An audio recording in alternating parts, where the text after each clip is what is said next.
Ladies and gentlemen, welcome to the Hangover Cast. Dun, dun, dun, dun. Dun, dun, dun, dun. Why are you hungover, Tyson? Let's just get into it. Why am I hungover? It's because I had the time of my life last night, the day of this recording. Not last night for you listeners, because that's a school night, and I'm a respectful adult most of the time. No, I just I got back out there and was doing my DJ shit again. Oh, came out of retirement, huh? Yep. Came out of retirement for a little bit. Had to show off, do what I do, and shout outs to the boy Adam, friend of the pod. There it is. Friend of the pod. Mr. Cole Studios. That's right. He threw a nice little banger for everyone over the weekend. If you didn't show up and you got invited, Adam's gonna beat your ass, so he's gonna beat my ass. I'm ready for it. He is, honestly. I told him, I was like, yo, dude, why didn't you tell Eman to come? And he was like, I did, and I was like, dude, I know. I tried to get him out, but Eman doesn't want to go to the parties anymore. Oh my god. But no, yeah. So DJing again, it was cool, man. I fucking missed that shit. I don't know. It was a 2000s themed party, so DJ'd all the classics, throwbacks. Had a good time. Everyone came dressed up. It was fitted. You saw your hat was tilted almost all the way off. You got had the do-rag with the hat tilted to the side and the beater on. Who's that? Nelly? No. It was everyone. About that, right? Everyone kind of did that. 50, Nelly. T.I.? Yeah. Yeah, everyone. It was just the thing. I don't know why, but it was the thing. And look how far we've come. Well, welcome back, Mr. Pharaoh. Welcome to the Too Good For You podcast. We're going to interview Tyson and his journey of DJing today. DJing journey, the life and times of DJ Pharaoh. That's right. So, Mr. Pharaoh, when did you first start DJing? The name of my memoir. When did I first start DJing? What was it, 2014? No, I would say 2013. 2013? No, it was right after high school, so it was 2014. No, you started during... Oh, no. We were just at your house. We were chilling at your house. Yeah, it was the summer. It was the summer after high school, so yeah, 2014. So, damn, almost 10 years? Tyson's been DJing for 10 years, and he still has the same... What's your thing? What are they called? Samples. Those cues? Yeah. Shout out. Yeah, and that has been there for 10 years. Not 10, it's been 8. We're going to need Derek to redo it, update it. No, we got keep it classic? Yeah, just keep the 2014 Derek? Yeah, baby voices and all. Well, good thing I pitched it down. So, I did some editing to it to make it sound cooler. But yeah, I don't know. I mean, I've been doing it on and off. I wouldn't say I've been specifically DJing for 8 years, but I mean, I've been doing it for... No, you've been doing it, and you've got the experience. You got the experience for it. So let's talk about experience. I like how this turned into your interview. Yeah, I don't know why you're doing this. Welcome to the hungover podcast episode. I mean, yeah, my experience was starting out in the backyard with you guys. With the boys. Y'all remember those parties? With the boys in the background, in the backyard. Before even the parties, it was just me, you, Derek, just in my backyard. That is true. Just was out there. Just nothing. We didn't do anything. We just sat there, and I just had it. And I was trying to be fucking Steve Aoki, because that's just what I was. As everyone who is a DJ kind of goes through the phase of just being just a straight EDM DJ, because it's unfortunately easy. And so yeah, obviously as someone who was learning, I was like, well, this is the easiest thing I can do, so I'm just gonna do it. It was fun. We had good times doing that. And then then we started throwing parties, but I couldn't do that for the parties, so then I had to practice actually doing like hip hop. He was and mixing like R&B and like all that shit, and then yeah, then it worked, and then we threw parties. That is true. We just threw them too. We threw parties at 18, 19 years old, and trying to figure out grabbing like whatever we can out of the liquor cabinet, putting it out there. Yep. It was fun. Tyson was out there though. He was DJing. I remember those days. Yeah, and I mean those were good. I mean, and that pretty much got me all of the summer after high school into college. And then he joined a frat, and he became the frat DJ. Yeah. So shout outs to my boy Manny 2K in college. He was the OG DJ of the fraternity I was in, and it's just like, the first couple of times of me going to the parties out there, and like, I just was like talking to him because I was like, oh man, like what's up, like. Like I want to DJ, so like, is it cool if I just hang out like over here and kind of just like watch you do your thing?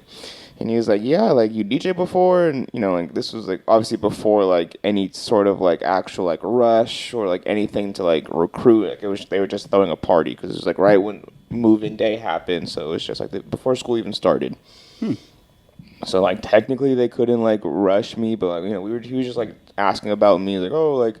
Tell me about like your stuff and like DJing. Scouting you already. Oh yeah, of course. I mean, yeah, for sure. You scout all the time. 365, baby. You don't ever stop. Rush only happens like for the school. First, the 1 week, right? Yeah, but I mean, you're scouting You're scouting all the time. Scouting to pick up dudes. It's what it is. Unfortunately.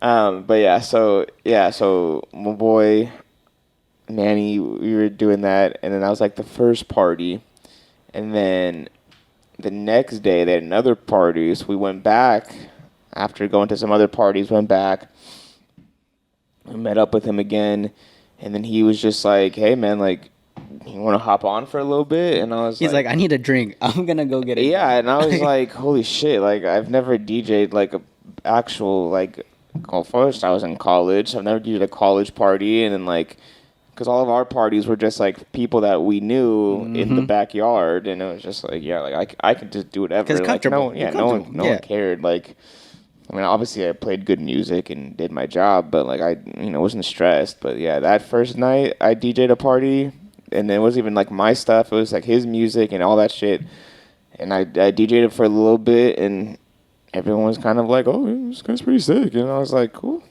Fuck with it. And then, yeah, life goes on, joined the fraternity, and then he was older, so, he wanted to kind of, like, fizzle out and just kind of do, his thing, finish up school and turn up, and, he was gracious enough to allow me to take over the reins. He literally passed the torch to you. Yeah, I mean, there were a couple other DJs in the fraternity who were also pretty dope, still fuck with the guys.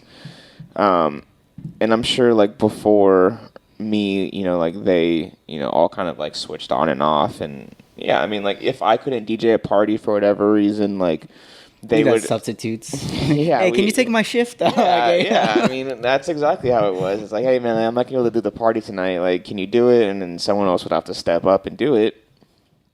And then, yeah, or we would just have, like, openers. So, like, all right, you can DJ from... 9 to 11, and then I'll come on at 11 and go 11 to whenever the party ends. And then, yeah, and that's kind of really what helped blow me up as a DJ was just doing the college parties, So shout outs to everyone who came to all those parties and did that. And then by doing that, that kind of helped get me into like the club scene, networking with other DJs in the area, other fraternity DJs and stuff. I was doing formals for sororities. I was doing bid day for sororities. I was doing our formals, our preferences, other fraternity events. I was doing school-wide events. I was doing just the regular bars in Fullerton, like a few bars in Fullerton. I was DJing in Hollywood. And yeah, I did all that shit in 4 years. And then, yeah, I was making money mostly just by doing the private events. So the sororities would pay me, the fraternity, paid me technically. And then, yeah, just other like private events for like businesses and stuff. Like I would just do that to make money. Everything else, like all the clubs and bars and shit, it's a fucking shitty business if you're a DJ. So that's why I mostly gave up on it, because I wasn't making any money off of it. And I was like, They taking fees off you? They skim you off the top? Yeah, for sure. I mean, yeah, a lot of places, when I was DJing in Hollywood and shit, they'd be like, oh yeah, you have to sell like over 20 tickets just to make money. And obviously, like, I wasn't able to do that, because who the fuck, man? I mean, we were still barely 21.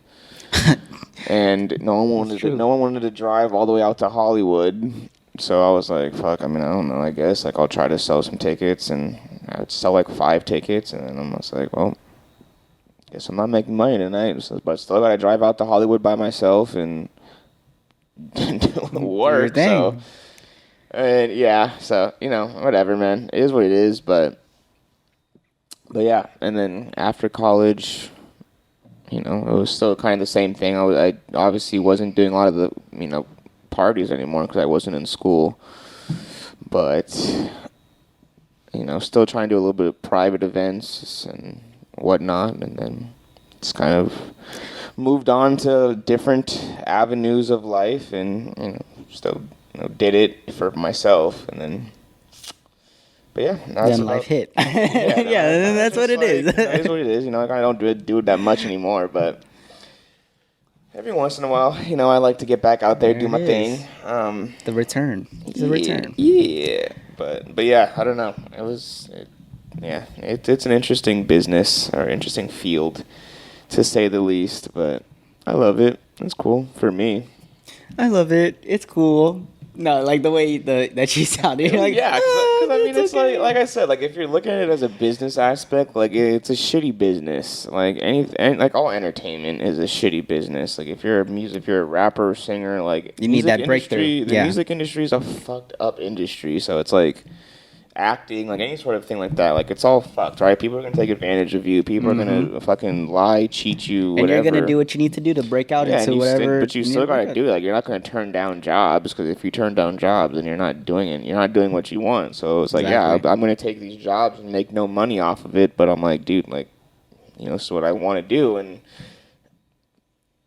still got to work all this other shit, and I don't really have time to practice as much as I wanted, because I got to go to school, got to go to work, got to do this, and then I got to fucking party on the weekend, and then it's like, so.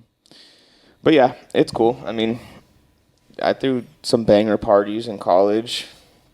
Yeah, I didn't really do shit. I just played music. I wasn't invited. They would have kicked my ass, apparently. No, very exclusive. We told the story with Adam. But yeah, no, I mean, it's whatever. House parties, they were cool, but no, we threw some banger house parties. And yeah, had some good memories off that. Fights, people fucking on the dance floor. Oh, I didn't hear that story. That's not really, but. Damn, getting freaky on the dance floor, huh? Hey, man, come on. Just the gene marks all along the wall, because the boys are just like propped up. Getting grinded on. That's how I threw a good party, is the next day you just look at the wall and it's just gene marks. They're like, what is this? Oh, I know what this is. Yeah, man. That was probably one of the best parts, we'd throw parties either like on Friday or Saturday. Mostly like on a Saturday, then we'd have meetings on Sunday. So Saturday night we'd have the party, we'd turn up, drinking, having a good time. DJing, everyone's having a grand old time. I'm just watching everyone dance. The boys out there doing their thing. And Tyson, you must have a lot of like, not blackmail, but like you could blackmail people just from you having that oversight at the party. I mean, unfortunately, in college, everyone catches a few grenades. Let's just say that. Oh, okay. Everyone catches a few grenades in college, but that's just the way it goes, man. I don't know. But no, I would never blackmail anyone. Like I was there doing my job, man. Like it was not my duty to fucking call out. Like I'm just playing the music. But no, it's funny though, cause yeah, like on Sundays, like we get to meetings. Every once in a while, a few of the boys will come up and be like, "Hey, man, dap me up." I'm like, "Thanks to you, smashed." Like, you're welcome. Tyson getting people laid over here. Hey, man. Hey, that. If that was always one of my goals. As a joke, I was like, if I can get one of my boys laid tonight by playing good music, I did my job. That's the accomplishment. Yeah. You feel the sense of accomplishment right there. And then it's funny because I do a party, get there, be in the DJ booth all night, pack up and go home and go to sleep. That was honestly like I never really lived like the rock star DJ life that like I don't know people either think that it is or like throwing like after parties or like getting all crazy. Yeah, or just like they're like, oh bro, like the DJ gets like all the bitches, bro. Like man, like DJ gets this. Oh, gotcha. And it's like, I mean, maybe, but for me, dude, like I just came in, played music, and fucking dipped. Like most of the time, I would just Irish goodbye. Like I would just, the party was over, I'd pack my shit up and just walk out the party. Everyone's still getting fucked up. Yeah, their own thing. I was like, bro, it's 2:00. I'm ready to go. And they're like, all right. And then I just take my shit and leave. Like I wasn't there. Most of the parties, I mean, you can take it how you want it. Like most of the parties, like I didn't really, I don't know how to say it. Like I didn't enjoy, like I wasn't a crowd goer. So it's like when you go to like a concert or something, right? Mm-hmm. You're in the crowd, like you're experiencing the thing with other people, right? You're like meeting other people, you're talking, you're dancing, you're having a good time. For me, like I was just working. Like I'd come in, do my job, fucking work. A couple of the boys would come up. We talk like behind the booth. A couple of the homegirls, would come say hi. Mm-hmm. But like they would go out and like enjoy the party, which is good. Like mm-hmm. Obviously like that's what I want for people, right? Enjoy the music, have fun at the party.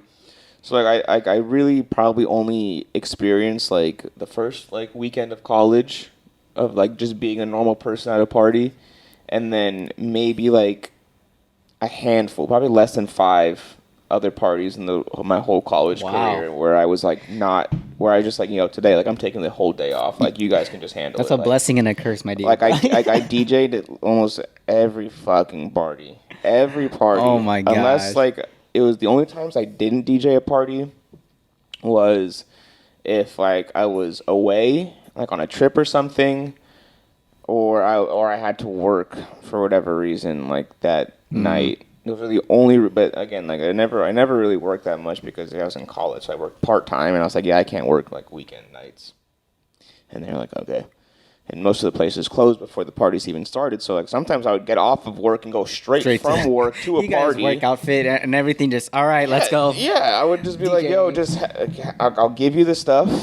Have everything set up. You can open for me, and I'll just, when I get off of work, like I'll just hop on. Mm-hmm. And I would just literally do that shit. Like there were rare times where I actually like had an actual party experience. Like even like in our parties.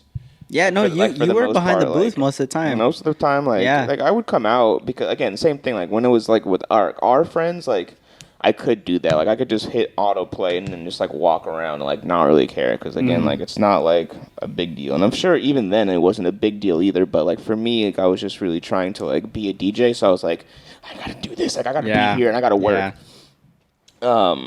So that's how it was. So it's always weird. Like when I go to parties and like I'm not a DJ, or like if it's a party like if I don't know anyone at a party. Because, like, honestly, like, it kind of, it's weird because, like, a lot of people that would go to the parties in college, right, it's like, I never met them. Like, I would see them at, like, almost every party, but, like, I don't know who the fuck they are. Yeah, like, and I'd see them around the campus and stuff. I'm pretty sure that's the same way with them. Like, oh, yeah, that's the DJ. But they don't know, like... Well, I mean, I'm sure they could know because, a lot of times they can just, like, ask whoever they're with. Like, if they ask one of my bros, like, oh, who's the DJ? Like, it's Tyson. But, like, they're not going to be like, hey, Tyson, this is whatever. Like, 'cause, like, obviously I'm fucking working. And then the night goes on, everyone's drunk, and I go home. Or I disappear. So, it's, yeah, it's weird because, yeah, I never really got to, like, even though, like, I knew a lot of people in college and met a lot of people, but, like, through like, parties and stuff, like, it was very rare for me to, like, meet people. Like, I would just, like, see people, like, out there dancing and, like, just be like, I've seen you before, don't know who you are, but, I see you on campus or whatever. But, I mean, we have people from all over the place come to our parties, too. All right, I'm going to need you to drop your Venmo so that everyone that got laid while you were DJing and not being able to experience it, I mean, you're going to have to tip this man because he's providing a service for you. My reparations. Nah, man. I mean, it's all good. It's not what I wanted anyway. I don't know. Maybe it's good because I am introverted, so it's like it just have me DJ. Like I don't have to do anything. I just get to shut up and play music. Be in the zone. Yeah, I was the person that enjoyed Tyson's music, getting drunk as shit while he's over there focused and like making sure the party goes smooth. Yeah. So thank you, sir. I'll Venmo you later. I'll drop my tip later.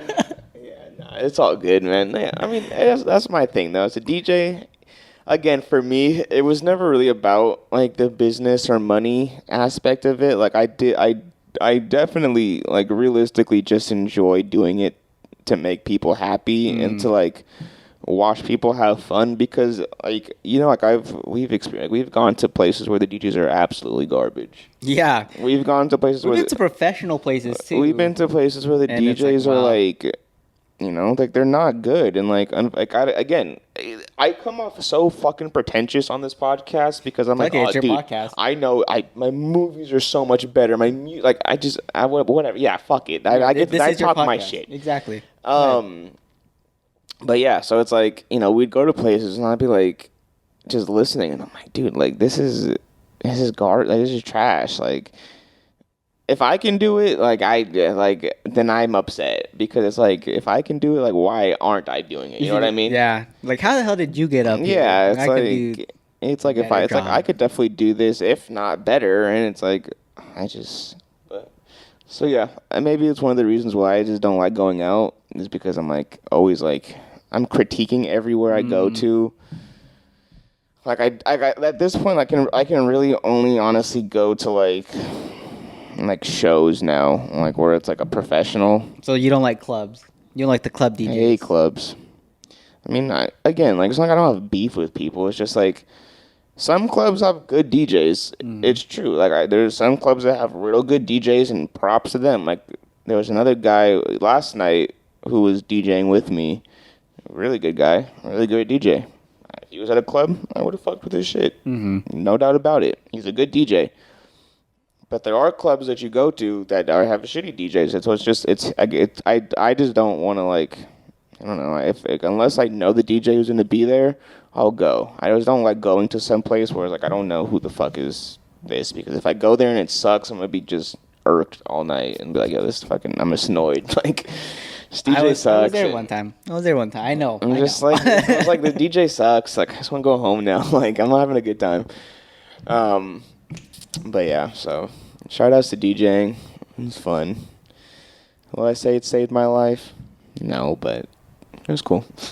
It added a lot to my life. Yeah, there it is. That's all that matters. It gave me a lot of experiences for sure, man. I've done a lot. I've met a lot of people. Seen a lot of things. She's got dirt on you. Just saying. No, I don't. Pretty sure he does. I don't even remember half the stuff because again, half the time I get drunk while I DJ. Like, dude, I DJ blind. That's a skill, though. That's a skill. I DJ with double vision. This man's practicing drinking alone. Just like I gotta make sure I can do this while I'm. Yeah, what's that one song where it's like, I don't know, some rap song where he says like, I drink Henny at the range, So he could be so when good he's at drinking, shooting. so you shoot when you're drunk. And I was like, yeah, this is me when I'm fucking DJing. So if I can practice DJing drunk, so if I ever used to get too drunk, like I still know what I'm doing, baby. There you go. Music doesn't stop. I can still hear. I wish I had like cool like musical like skill, or I could like really like hear music Like perfect pitch? Yeah, like really well. Like I always wish that as a DJ, like I kind of want like cool music skill, but I'm just like whatever. I can count to 4 and Stay on beat. I can read colors because that's what I have it on the computer, so that's just how I do it. But yeah, What would you tell all the people who are trying to become DJs? Actually, no, let's rewind that. I actually want to hear what you would say to someone that says that DJing is easy. it is. I could do that. I mean, it is. Anyone can do it.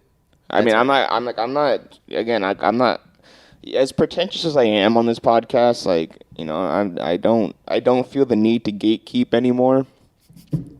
So, I was waiting for a pretentious answer, dude. I'm not gonna lie. That's why I asked it. Like, I was like, this man's got to say something. you're And trying to trap me.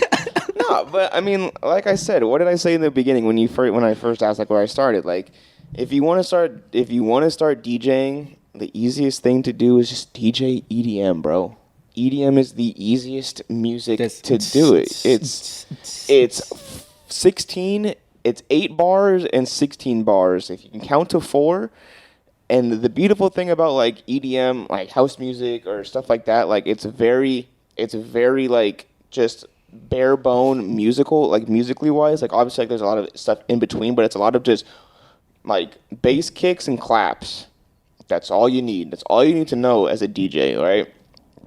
Just match up your bass kicks and your claps, and most of the, you know, It's gonna sound good. 6 times out of 10, like it's gonna work. Like, I'm pretty sure people aren't even gonna notice it. Like, yeah, you know? because that's the thing. Like, as long as your bass and your bass and your claps or hi hats, whatever, like as long as those are like in sync, like whatever's all the filler in between, like you can manipulate that stuff to, you know, drown it out, bring it in or whatever. So yeah, I would just say like start easy. Start with instrumentals. Start with EDM, house music, whatever house music you want. And like I said, I started off with like I don't even know what the hell they call it anymore. Big room, like just whatever, like old school, like Steve Aoki, Hardwell, like the older like type of like EDM, like the more like boom boom boom boom boom boom boom. Yeah, that kind of stuff. And then obviously now I'm a house DJ, mostly. Real house, not Drake. Don't ever request Drake. It's just by the way, real house music. So yeah, I mean, EDM is definitely the easiest to practice with, and then you can again EDM instrumentals, and then because with hip hop and like R&B and stuff, it's the it's the words that are hard, because you have the instrumental playing again, which is all the same thing. You had your bass and your hi-hats, which is good, but then you have people rapping or doing stuff over it, so the words like go over all the claps and, you know, bass. So when you try to bring in another song that is also doing the same thing, and then you have just word mashing where it's like two things rapping at the same time. But luckily, you know, a lot of DJs, like, they have what they call like intros and outros, where they just take like the instrumental for the song and then like loop it for 8 bars in the beginning. So then you have a song playing, and, you know, again, easiest thing to do when DJing is just to, you know, transition out of a chorus. So you have a chorus of a song, which is usually 16 bars. You have the intro like instrumental for the song you're going to play. So that's going. So then you bring in the instrumental on top. So it's just music on top of vocals and instrumental for the first song. And then you bring out the bass from the one with the lyrics. So then all it is just the one with the instrumental. Then you have the lyrics from this song playing on the instrumental from this song, and you just transition it into the next song. So I mean, yeah, it's not hard. It takes practice to find good songs that flow together, and yeah, just practicing transitions. All right, speaking of that, so we've been to clubs together, and like you said, there's a lot of bad DJs out there. Oh, there's not a lot, but there's DJs that again, aren't I don't the want to best say, out there. again, I'm not trying to pick a beef or start fights with the whole DJ community, because like I get it, like I've been in it, so I know what it's like. Like, take your spot. Like, if you got the spot, like, run with it. Don't give it up, because yeah, it's hard. It's hard to get a spot in the first place. So if you get it, like, fuck it, like, whatever. But continue. All right, yeah. So, in your opinion, how long do you play a song before it gets too overplayed? Because, you know, there's some people, like, I've been in places where they're like you said, the chorus is going up, and then it's like you're waiting for that drop to sing that next verse or whatever, but then it goes into a new song, and it's like, I kind of killed it for me. Yeah. Or, like, this song is way too long, like, you gotta go jump to a different song, like. Yeah, I mean, that's, again, that's the thing that comes with practice and just learning the songs that you play. Like, you need to know, like, what parts of the song people enjoy, right? So, like,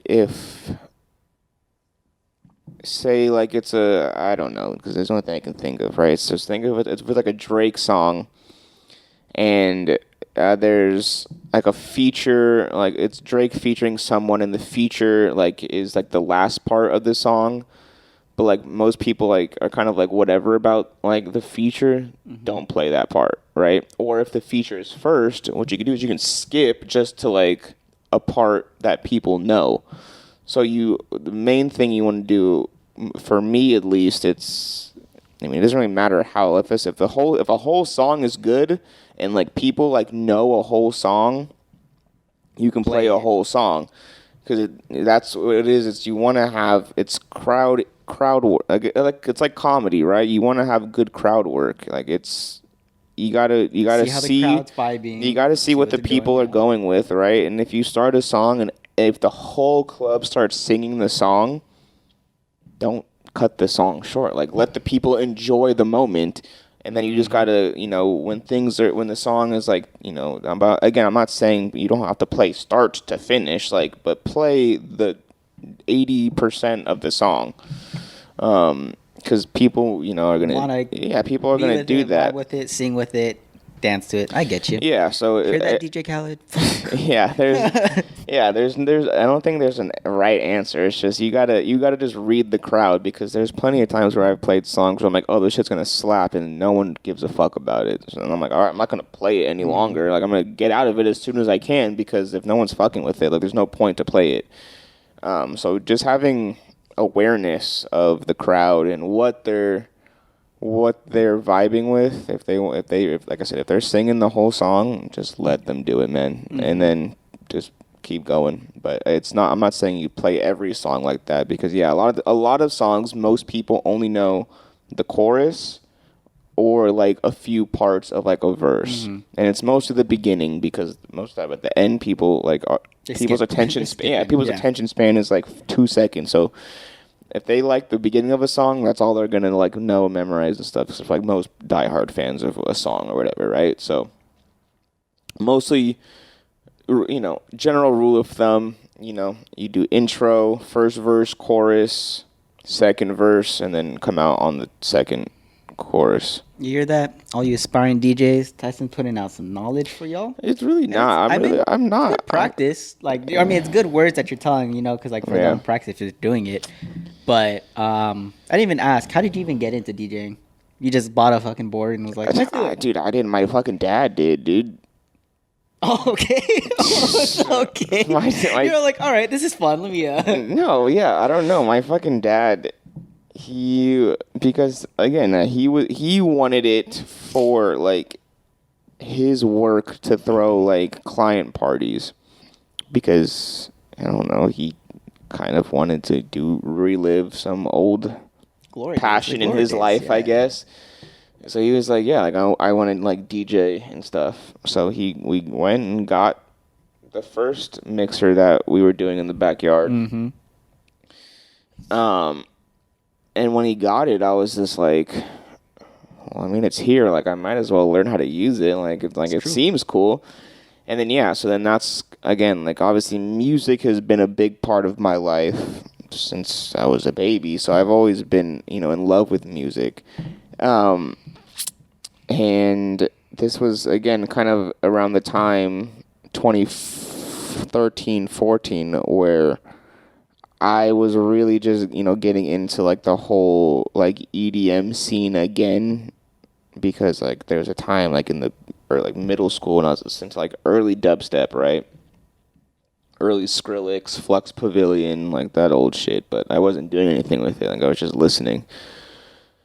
But 2014, like, I was like older, and like was really understanding like the impact that like DJs have, and then like what music can do for people. Like, I was watching like, Tomorrowland sets, EDC sets, and like seeing like all these people being like in love with like this music. Yeah, it's and, a like, whole community. Yeah, it's a lifestyle. yeah. So I was like, fuck it, like I want to be in this, and that's why I started. I was like, fuck it, I'm gonna figure out how to do it. So then I was like watching a lot of sets, downloading the same music that these DJs were playing at like Tomorrowland or EDC. Again, like I said, not old because they're not old, but like these kind of guys, Steve Aoki, Hardwell, and whatever, finding what they were playing, and then just DJing like that, and then obviously, as time progressed, my style and musical tastes have changed, so don't really do that much anymore. I mean, I still fuck with dubstep now, so dubstep, rhythm, house music, all that stuff, hip-hop, R&B, so. Everything. Country? I would never DJ country, That'd no. be kind of hard, dude.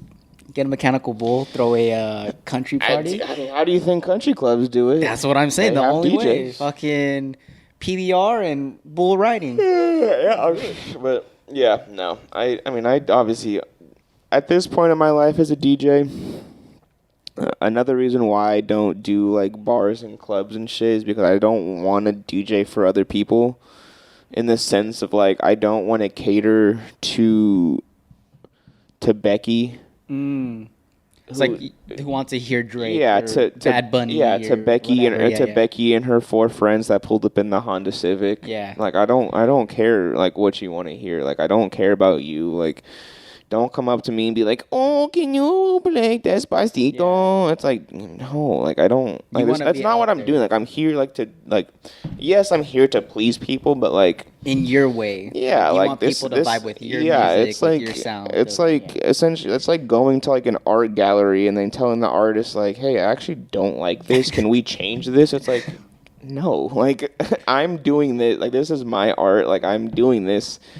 But yeah, for whatever reason, people just think DJs are just accessible people. So like at this point in my life as a DJ, like I just want to DJ what I like, and if you fuck with it, come to the shows, and if you don't, like I'm sorry. Like this is my sound. This is who what I yeah, am. this is what makes me happy, and if you want to see me do what I do at my best, like I'm gonna DJ what I want to DJ. So yeah, that's why I don't really do like a lot of events anymore and stuff like that, because it's a lot of just like, oh well, I mean, I guess just tell me what you want to hear, and then I'm just a human playlist essentially. Yeah, and you don't need that. And You could get that in your Honda Civic. Yeah. Play that on your Spotify. Yeah, so like I don't like I just didn't want to. So yeah, I just didn't want to do that anymore. So now I just do none really anymore. But I enjoy DJing or what I like. So my house music.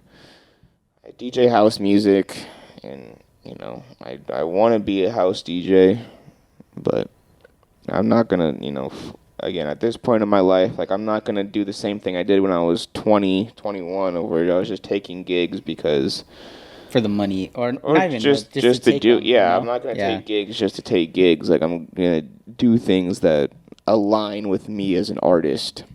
Okay. So All right. So that's kind of a good segue. Because it's my last question for this impromptu yeah. interview. Yes, boss. Yes, boss.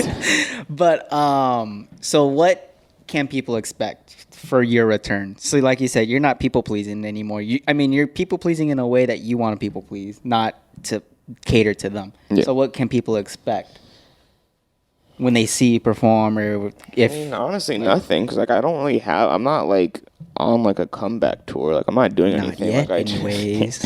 Not yet. Yeah, I don't know. I mean, like at this point, like if I am DJing something,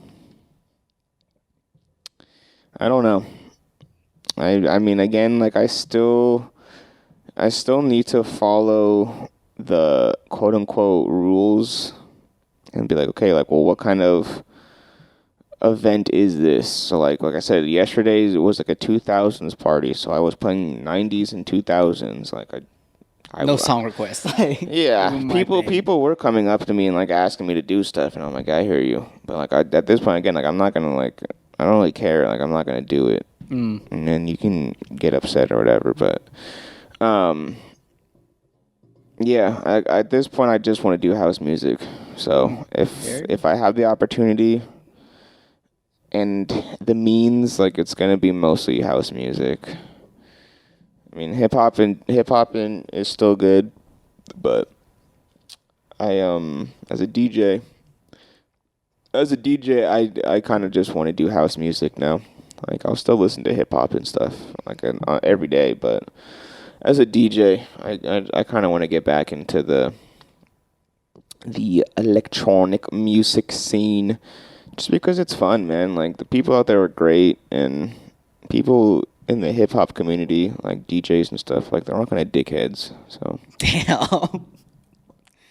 All right. Like I said, like it's one of those things, right? If you have a spot, like you're not gonna let anyone take it. So like if you're a DJ at a club who plays like top 40s and like R&B and shit, like, and you're like, hey man, like I want to be a DJ, they're like, fuck off, like you're not taking my spot. Yeah, it's like, all right, dickhead, like I hear you.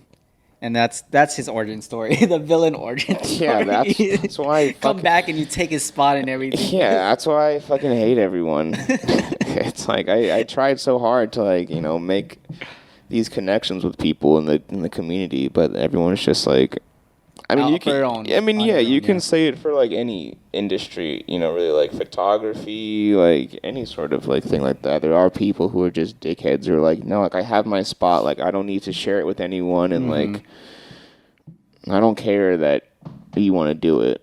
So that's it. If that's what you want to do, man, go ahead, man. You can pretend to be you're the king of the world, but really, no one really cares. So. Well, you heard it here. Blah, blah, blah, blah, blah. Yeah, you heard it here first, folks. God, dude, this is harder than I thought. Hey, Tyson's pretty good at speaking because he'd be doing intros and outros so easy. But this is the outro for this impromptu, Too Good For You interview with DJ Pharaoh. Thank you guys for listening. Here. So let's bring it back to the actual podcast. You guys want to go ahead, like, subscribe, follow us on YouTube. Did we even do it? We didn't. No, we did. We just went straight into it. So thank you. Welcome back to the Too Good For You podcast. The podcast that's too good made just right for you. If you guys want to follow us on Patreon, patreon.com/TooGoodForYouPod. $5 the most supports the show. Get episodes early. We love that. Support us on YouTube. Subscribe, like, comment, all that good shit, man. But yeah, we're here. See how good he did that without any like stuttering? Oh, dude. This is why Tyson is the ringleader. This is why he gets paid the big bucks over here. Oh, yeah.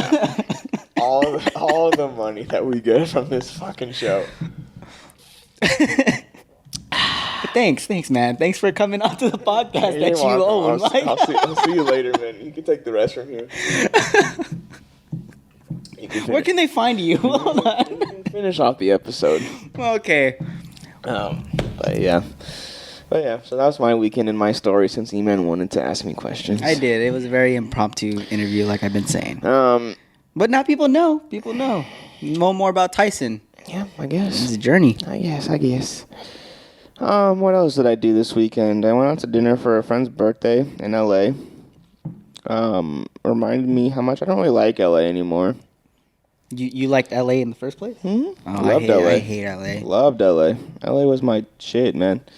But we went out to dinner, and I don't even know. I didn't even look it up after, but apparently there was some bomb threat Like, where? No, Like, why I didn't you lead with this? We should have just led with this. Why'd you let me do a whole ass interview? You should have cut me off. Because I don't know. I didn't Oh want to my god. stop Okay, you. we're gonna cut it and this is the first part, and then we're going into the interview part. I am not editing the podcast. Okay, so bomb threat. You're in LA. What's going on here? I don't know. What day was this? How do I search things up by date? But yeah, I don't know. We were out to dinner and something, and we get there, and the people at the restaurant were like, "Hey guys, so we just want to like let you know that half of the kitchen left because of a bomb threat or something." Wait, how nonchalant were they when they were telling you this? I am pretty fucking nonchalant. They're the one that called the bomb threat. I mean, I don't know. Oh fuck, what is it? Sunday? So that was on Friday. The 19th. Mm-hmm. Okay. So, I'm trying to look it up, but I don't even see anything on here. So maybe it was. I don't know. It's what they told us. I don't know how accurate it is because I'm not seeing anything about it. But I also don't know how to look for news. How fucked up would it be that, like, the whole kitchen just quit, and then they're all like, "Yeah, no, the bomb threat was called." Yeah. Well, I don't know because like when we were walking over to the place, some guy was just like came up to me and was like, "Hey, do you know why all these people are out like on Fig and like what's going on?" And I was like, "No, I don't know what the fuck is happening." And he was like, "Oh, okay." And then when we get to the restaurant, they're like, "Oh yeah, there was a bomb threat somewhere or like in LA downtown where we were." And so I was like, "I don't know what the fuck is going on," but yes, so. That was interesting. I mean, nothing happened. Did you still eat at the restaurant? Yeah. Nothing happened. No fear. Bomb threat. Okay, cool. Can I still get a calamari, please, to start? Nothing happened. Oh wait, hold on. Here we go. August 19th.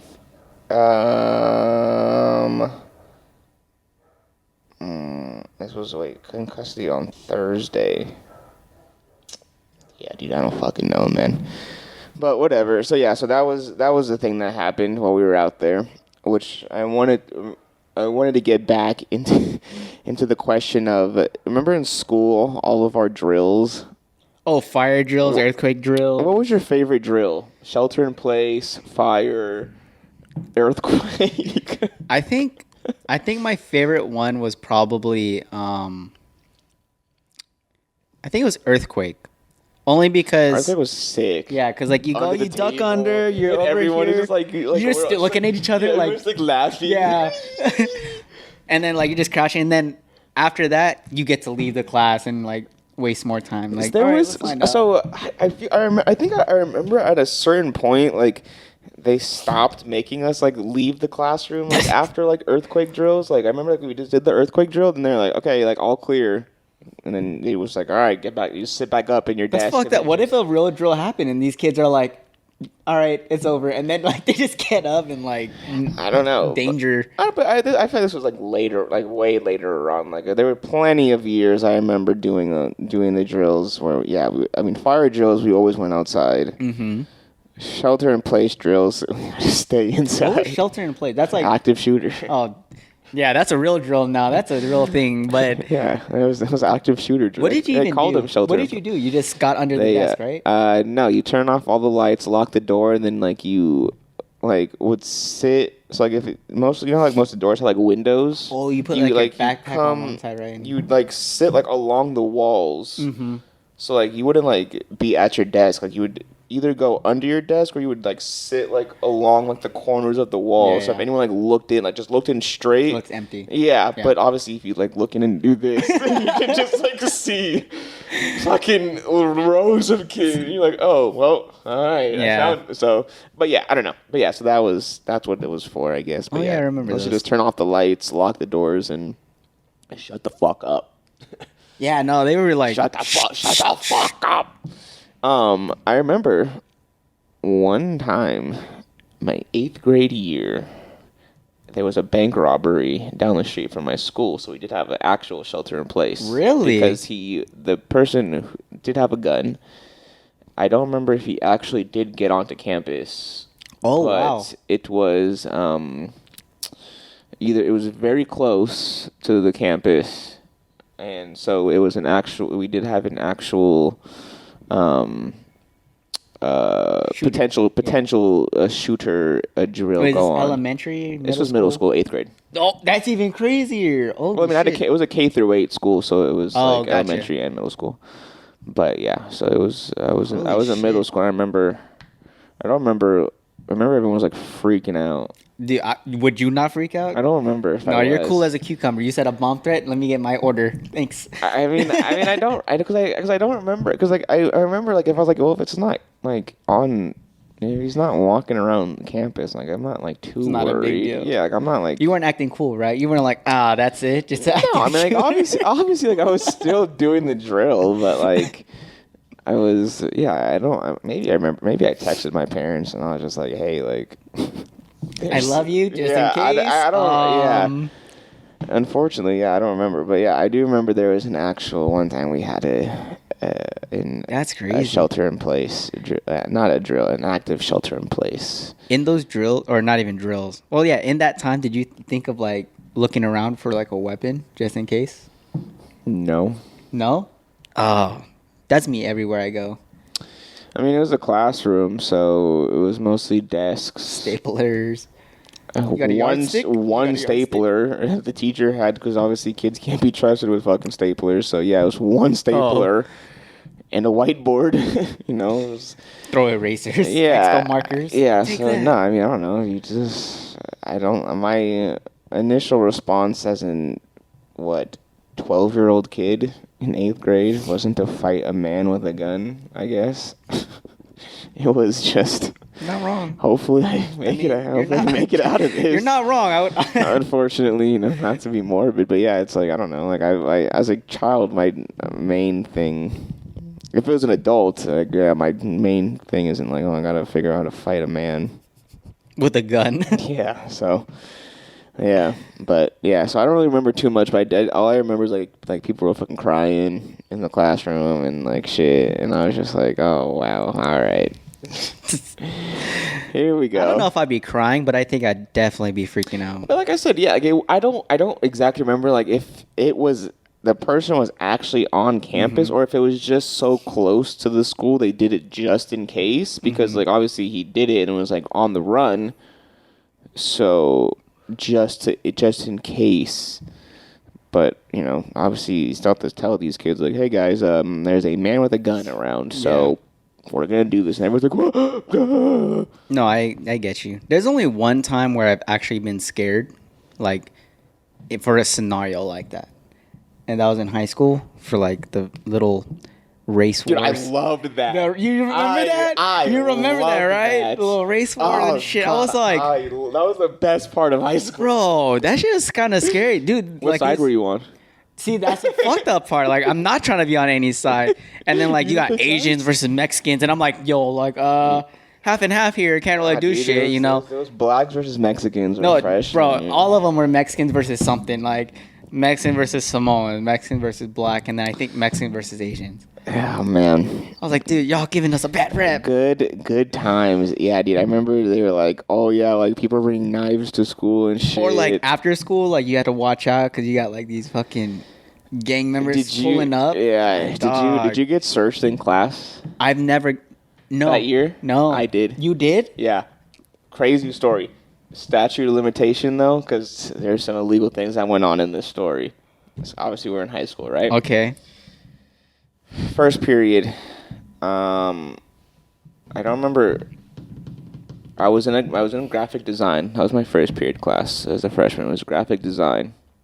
I was in there staring at the computers, doing my work, and then it must have been someone I knew, because why else would they do this to me? But I remember someone was just like, this was at the same time that these race things were going on. And he comes up to me and he goes like, "Yo, Tyson, like I need to ask you a favor." And he's like, I was like, "What?" He's like, "Do you think you could hold this for me till like third period?" Yeah. And it was weed, Oh, okay. right? And I was like, I forget what I said, but ultimately I was like, "Nah, like I'm Not good." about to I'm be like, caught up with I'm like, this, "Sorry, bro. Like I can't do that." And he's like, "Oh, bro, I'm like all good, whatever, right?" I think he kept it or whatever. And then lo and behold, go to second period, sitting there. Cops just come in and they're like, "All right, we're doing a random search. Everyone take out everything from your pockets and empty your backpacks and all this shit." And I was like, "Oh, Dodge my a bullet right there, fucking dude. God. Dodge a bullet. Because I could have. You would have gone to jail. Yeah, I would have gone got fucking arrested. But I'm like, dude, I didn't even smoke at that time. I was like, I would have been fucking dumb. But yeah, so yeah, and yeah, I remember they searched all of our stuff, and then they came over to me and searched through all my backpack and shit, and they were really focused on me for a while. You were a suspect, dude. Yeah. What if this guy's like someone was snitching and like you just fit the description at that time? Maybe, I don't know. But yeah, so that was... Or you're being profiled. Or I was being profiled, because I was also in another like art class where there wasn't that many colored people. I'm sure there was, but whatever. Focused on the color. Yeah, they were there. Sick our times with they were there to these. get their quota. But yeah, so yeah, I remember the random search that year, and I was like, "Oh my fucking God, I would have went to jail." You would, yeah, dude. Wow, dodge a bullet, man. Trust your instincts. You trust dodged your a guy, dude. big bullet. Yeah. I've dodged a few bullets in my life. Speaking of bullets, how many bullets do you think you could take? If you were to get shot, how many times? Where am I getting shot? Arm? Like not sure. no vital area. Yeah, no vital shots. I'd say 3 or 4. That would be a very max. yeah very Absolute max. I feel you. like 1 is already pushing it. One is definitely you're already pushing it. Dude. Oh, one. You're kind of already up there. Oh, it's funny. But yeah, so yeah, that was my freshman year. Damn. Race riot story. Dude, no, I remember that shit was crazy. My mom was like, "You should not go to school." Really? Yeah, because she's all like, I don't even think I told my parents about it. "No, they got a call." Oh, really? The school ended up calling them, and then they were like, they like brought me in. They're like, "Hey, do you know what's going on?" I'm like, "Honestly, I just hear that there's some stuff going on. I don't know what's the deal though." And then starting it, even Yeah. as the fucking ringleader. He's like, "I have no idea what's happening, but we're gonna kill him." Oh. And then my mom was all like, "Yeah, be careful. Maybe stay home." And I'm like, "Okay." Wow, lucky. Yeah. So you didn't go to school? No, I still went to school. Oh. I still went to school. So I didn't know him freshman year, so I probably did go to school. Yeah, I still went to school. I was a little I was probably good on the opposite side. Yeah, he was Mr. ROTC. Why does that matter? It doesn't matter. You weren't. Yeah, because they weren't going to disrespect a future Army Say officer. some shit like that. You kidding me? No. Imagine them coming up and you're just like, I will protect this school. I'm with JROTC. You cannot. I will not let this behavior happen on my campus. oh man. Honestly, I wasn't even that kind of RTC kid. I just went into it to get out of PE, and then ended up just sticking in it because I don't know. I got comfortable. Can you perform one of your routines for the podcast? Subscribe to our Patreon, $5 person. It's only 1 cup of coffee for a month. So subscribe. I'll do a little ROTC routine for you. Do you still remember them? Yeah, I do actually. Bro, I trained all day, all school year, like on the same routine. So it's kind of stuck in my mind. Yeah. And I used to actually have like a practice rifle. Yeah. And then I watched. I think I remember it. Yeah. Then I gave it to them because I was like, oh, fucking gonna graduate. I'm not gonna ever do this again. And then I saw Cadet Kelly or whatever that Lizzie McGuire movie is, where she like goes to the army school and they were doing the routine. And I was all like, yo, low-key, I want to get one. So I looked up at how much, and they're like $400. Wait, you saw Cadet Kelly when? Oh, this was like a year ago, 2 years ago. Don't judge me. Why do you always judge what I watch? I watch it with my girl. Can we watch? I watch it with my girl. Watch regular things, man things. anime Disclosure. or something. Disclosure. I watched it with my girl. Does that count for anything? No, because you still watch Zoe 101 by yourself. I told you the reason. I'm not gonna continue going over this with you. But anyway, so I looked up how much these like practice guns are. The ones that you like unload like a thing. It's like 200, 300, 400 bucks. Replica rifles. Yep. That's the one. Okay, $200 Yeah, exactly. That's still a lot of money though for that. You get but this anyway, one, $60. subscribe to Patreon. I'll do a routine for you. I'll do it. What if we just Get a real gun and do it? Show me your real action. Oh, that's a real Marine Army soldier. I can't be doing that. Like those people. What are they called? Sharpshooters? No, they're like Royal Marines or whatever, and they do like a routine, and they're like so like precise or whatever, and they got like they're performing with fucking bayonets on their. Oh yeah. And they're like just throwing it at each other, tossing it. You ever see Major Payne? Fucking love Major Payne. When he breaks the fingers, and starts cracking them. Major Payne was the shit. That's how I imagine you in ROTC. As Major Payne? Not as Major Payne, but in ROTC school. You should. Did you ever get threatened to go to fucking military school? No, never. I mean, I applied. School? I applied to a military school. You mean like after like a boarding, Oh. like in Major Payne, they send kids to military school. It's like a thing where it's like, oh, you're a bad kid. I'm gonna send you to military school. We're gonna discipline you, reform you, whatever. Yeah, no, never. And I don't think I would like it, to be honest. No shit. I don't think any of those kids fucking liked it. Oh no, if they might be proud members of a future army soldier. Well, some of them, but yeah, I mean, I don't know if that was like if that's just like a movie thing, but it's like, yeah, it's just like you just send bad kids to fucking military school to make them not bad. Yeah. So I don't know if that's like real, if that's what most of the kids. I think on the East Coast, that's like they have a lot of like those kind of institutes. But reform. Wouldn't do it. Dude, how fucked up is that? They groom you to join the military at 18. Before 18. Military schools for like kids. But they're training you like to teach you and all that shit. So when you are 18 to join, that's what I'm saying. That's grooming, dude. Yeah, before you're 18. That's kind of fucked up. Yeah, and that's like what if like parents are like, you know what, I don't want this kid. Like, hey, go to military school. Yeah, we'll see in 10 years. So you got to be in there for 4 years, and by the time you're out, you're in 18, and you go to the army, and fuck it, we'll see when you get back, brother. That's the crazy part. Yeah, couldn't be me. Would you ever put your kids through a reform school? Dude. I told you I almost enlisted, and that was as far as I got. But no, thank you. Would you enlist now? Nope. If there's a draft? Nope. Wait, you can't even enlist. They force you. Draft dodge. What are you gonna say? What's your excuse? Not go. Nah, you gotta come up with an excuse. Dude. Why? They're gonna force you. Okay. I'm pretty sure that's how drafts work. Yeah, but draft dodging works. You just don't do it. Just don't. I don't know. You just don't go. Do you not know my jury strategy? Like, yeah, you just don't do it. I mean, fuck it. Someone will take my spot. They'll need everyone. So fucked up.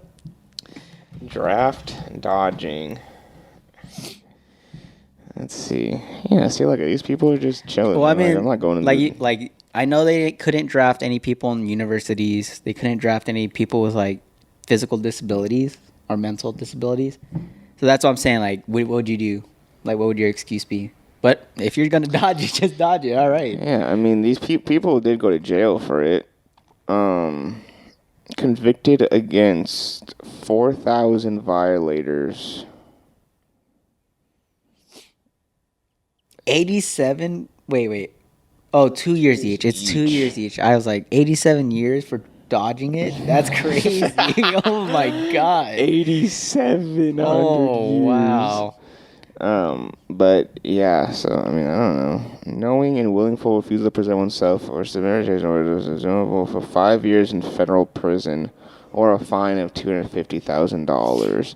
Although there have been no prosecutions for Yeah, since 1986. So yeah, because so. Unfortunately, I mean, I don't think they would ever do that again. Because there's no way they could do it. Because people, who the fuck is gonna want to do? Who's gonna do it?